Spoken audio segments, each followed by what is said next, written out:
Évangile de Jésus-Christ selon saint Jean. Jésus se rendit en Judée, accompagné de ses disciples. Il y séjourna avec eux et il baptisait. Jean, de son côté, baptisait à Ainon, près de Salim, où l'eau était abondante. On venait là pour se faire baptiser. En effet, Jean n'avait pas encore été mis en prison. Or, les disciples de Jean s'étaient mis à discuter avec un juif à propos des bains de purification. Ils allèrent donc trouver Jean et lui dirent : « Rabbi, celui qui était avec toi de l'autre côté du Jourdain, celui à qui tu as rendu témoignage, le voilà qui baptise, et tous vont à lui. » Jean répondit : « Un homme ne peut rien s'attribuer, sauf ce qu'il a reçu du ciel. Vous-même pouvez témoigner que j'ai dit : je ne suis pas le Messie, je suis celui qui a été envoyé avant lui. L'époux, c'est celui à qui l'épouse appartient. Quant à l'ami de l'époux, il se tient là, il entend la voix de l'époux, et il en est tout joyeux. C'est ma joie et j'en suis comblé. Lui, il faut qu'il grandisse, et moi que je diminue. » Pour baptiser, il faut de l'eau et un baptiseur. À Ainon, il y avait les deux. Et pas n'importe quel baptiseur. Le plus connu, le plus célèbre, le plus radical.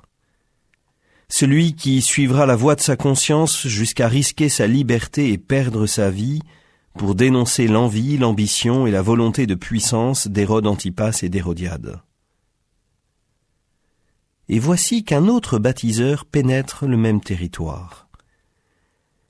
Le réflexe du dicton populaire semble alors animer les disciples de Jean et les Judéens présents avec eux.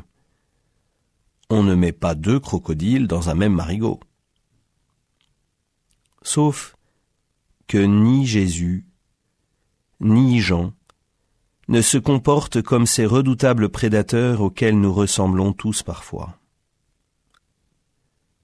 Nous apprendrons plus tard, au chapitre 4 de saint Jean, que Jésus lui-même ne baptisait pas, mais seulement ses disciples. Et ici, nous entendons la voix admirablement humble de Jean qui ne réclame rien d'autre que d'être celui qu'il est, l'ami de l'époux. Merveilleuse image du prêtre qui se tient là, au service de la relation intime de chaque personne qu'il a rencontrée, qu'il a écoutée, qu'il a accompagnée, qu'il a reprise parfois, avec le Christ Jésus, le seul véritable époux de l'humanité et de l'Église, qu'il sauve en s'offrant à elle, totalement, jusqu'en versant son sang pour elle. La joie de Jean le Baptiste est à demander pour chacun tenté par l'envie, la jalousie. Elle est parfaite, car elle est la sienne. Nous ne pourrons jamais être heureux avec la joie de quelqu'un d'autre. Jean a une connaissance précise de lui-même. Il ne se rêve pas un autre. Puissions-nous demander aujourd'hui par son intercession un peu de son humilité et de sa sagesse. L'évangile du jour a été commenté par le père Guillaume Le Floch, recteur du séminaire interdiocésain d'Épée.